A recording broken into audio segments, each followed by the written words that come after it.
अस्सलामुअलैकुम dear students. Class 8th का आज मैथ्स का जो चैप्टर नंबर 5 था, जिसमें हमने एडिशन ऑफ पॉलिनोमियल भी सीखा, पॉलिनोमियल भी सीखा, अलजेब्राइक एक्सप्रेशन सीखा और मुख्तलिफ इसकी अलजेब्राइक एक्सप्रेशंस की जो किस्में हैं, पॉलिनोमियल्स की आगे जो ब्रांचेस हैं उनको भी हमने स्टडी किया। तो आज जो लेसन है वो है सब्ट्रैक्शन ऑफ पॉलिनोमियल्स।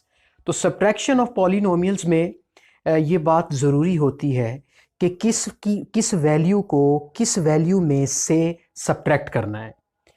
तो चूँकि एडिशन में एडिशन जो होता है वो बिला तफरीक होता है, उसमें आप कोई भी वैल्यू ऊपर रख सकते हैं और दूसरी अगर वैल्यू नीचे रखनी है आप उसको नीचे रख सकते हैं, तो और उनको आपस में आप प्लस भी कर सकते हैं। लेकिन सब्ट्रैक्शन में डायरेक्शन का बहुत ज़रूरी अमल दखल होता है। तो इसमें ये लिखा हुआ है, स्टेटमेंट दी हुई है, सब्ट्रैक्ट पी फ्रॉम क्यू। तो ये जो फ्रॉम क्यू है इसका मतलब है क्यू में से पी को सब्ट्रैक्ट करना है। तो क्यू की वैल्यू को हम ऊपर रखेंगे और पी की वैल्यू को उसमें से माइनस कर देंगे। तो माइनस करने का तरीका यह है कि जो नीचे पी की वैल्यू है जिसको हम सब्ट्रैक्ट कर रहे हैं क्यू में से, उसके जो साइन है जो गिवन है उनको हम चेंज कर देंगे। चूंकि सब्ट्रैक्शन का अमल है, सब्ट्रैक्शन के अमल में नीचे वाली जो हमारी पॉलिनोमियल है उसके साइन चेंज हो जाएंगे। जैसे कि प्लस का 3 है माइनस हो जाएगा, प्लस का 5 है माइनस का हो जाएगा, प्लस का 2 है माइनस का हो जाएगा, ये माइनस एक्स है तो प्लस का हो जाएगा। तो उसके जो अपने जो साइंस जो गिवन थे ऑलरेडी वो फिर एक्सपायर हो जाएंगे, क्योंकि अब नीचे वाले साइन जो हैं उनके अकॉर्डिंगली ये हमारा जो है सब्ट्रैक्शन का प्रोसेस होगा। आइए अब देखते हैं। सबसे पहले एक ये भी जानना ज़रूरी होता है कि हमारी जो पॉलिनोमियल है वो डिसेंडिंग ऑर्डर में हो with respect to the exponent of the variable. आप यहाँ पे देखते हैं कि एक्सपोनेंट ऑफ द वेरिएबल 4 है, यहाँ 3 है, यहाँ 2 है, यहाँ 1 है और फिर उसके बाद वेरिएबल नहीं है। तो इस तरह से ये डिसेंडिंग ऑर्डर है। इसी तरह सेकंड जो हमारे पास पॉलिनोमियल है उसको भी डिसेंडिंग ऑर्डर में लिखना है। दूसरी जो बात अहम है वो ये है कि अगर x की पावर 4 है तो आपके नीचे भी x की पावर होनी चाहिए, अगर ऊपर x क्यूब है तो नीचे x क्यूब होना चाहिए। यानी वेरिएबल के जो एक्सपोनेंट्स हैं वो सेम होने चाहिए और वेरिएबल भी सेम होने चाहिए। तो इस किस्म की टर्म्स को हम कहते हैं लाइक टर्म्स, और जो डिफरेंट टर्म्स होती हैं उन्हें हम क्या कहते हैं, अनलाइक टर्म्स। तो लाइक टर्म्स को आपने एक दूसरे के नीचे रखना है। तो देखिए ये प्लस का 4 है, ये माइनस का 3 है, तो क्या आएगा यहाँ 1x की पावर 4 आएगा। चूंकि 4 में से 3 को जब माइनस करेंगे तो 1 बचेगा ऑफ कोर्स। यहाँ पर +1 है, यहाँ पर -5 है, तो क्या आएगा यहाँ पे -4x क्यूब। 4 माइनस का इसलिए बचा है कि चूंकि लार्ज जो बड़ी अमाउंट है, लार्ज अमाउंट है वो 5 है, जो 1 है वो स्मॉल है, तो माइनस की अमाउंट जो है वो आएगी। इस तरह ये प्लस का 2x स्क्वायर है, ये माइनस के 2x स्क्वायर को वैसे ही कैंसिल हो रहा है, ये माइनस का x प्लस का x वैसे ही कैंसिल हो रहा है। तो ऊपर से हमारे पास क्या लेफ्ट करता है, 1 जो है वो हमारे पास लेफ्ट कर जाता है। तो इस तरीके से हमारा ये आंसर कंप्लीट हुआ।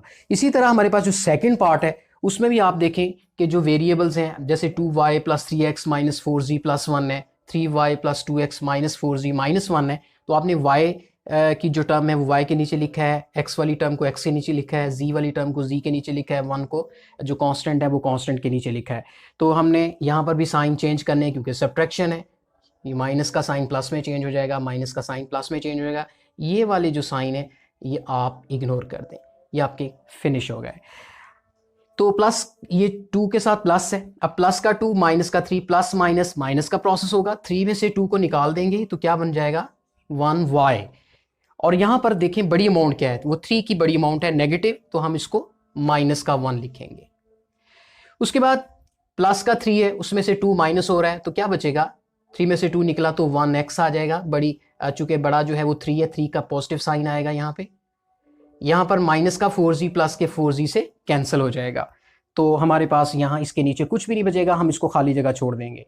इसी तरह ये प्लस का 1 है, ये भी 1 है, दोनों प्लस हो रहे हैं, तो यहाँ पे प्लस का 2 आ जाएगा। तो इस तरह से हमारा ये आंसर हो।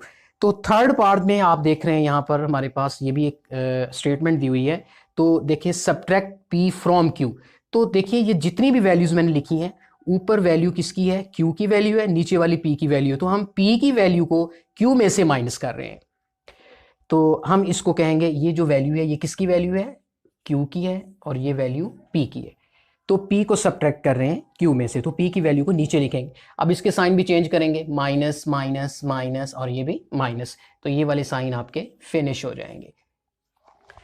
अब हमारे पास ए क्यू का कोई कोएफिशिएंट नहीं, इधर भी ए क्यू का कोई कोएफिशिएंट नहीं है, तो हम 1 कंसीडर करेंगे। अब ये प्लस का 1 है, जो कि इससे पहले कोई साइन नहीं है, ये माइनस का 1 है, ये तो वैसे ही कैंसिल हो रहे हैं। ये भी माइनस का 3 माइनस का 2 है, दोनों माइनस माइनस प्लस 5 हो जाएंगे। लेकिन साइन किसका आएगा? साइन का वही रूल है, जो बड़ी अमाउंट है उसके साथ वाला साइन आएगा। 3 बड़ा है तो उसके साथ क्या आ रहा है? माइनस।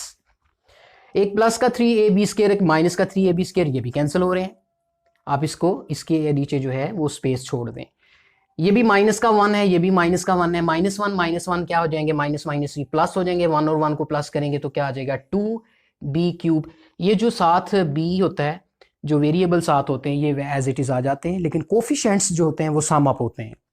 अब यहाँ पर देखिए दोनों माइनस हैं, तो बड़ा साइन, बड़ा तो इनमें कोई भी नहीं है, दोनों बराबर हैं, तो अब की बार भी हम माइनस लगा देंगे।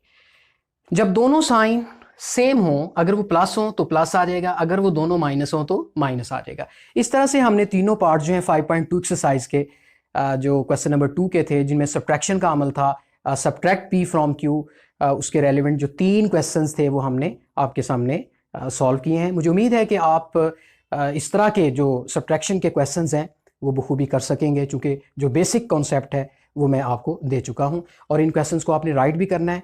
और इंशाल्लाह नेक्स्ट टॉपिक तक के लिए इजाज़त। अल्लाह हाफिज़।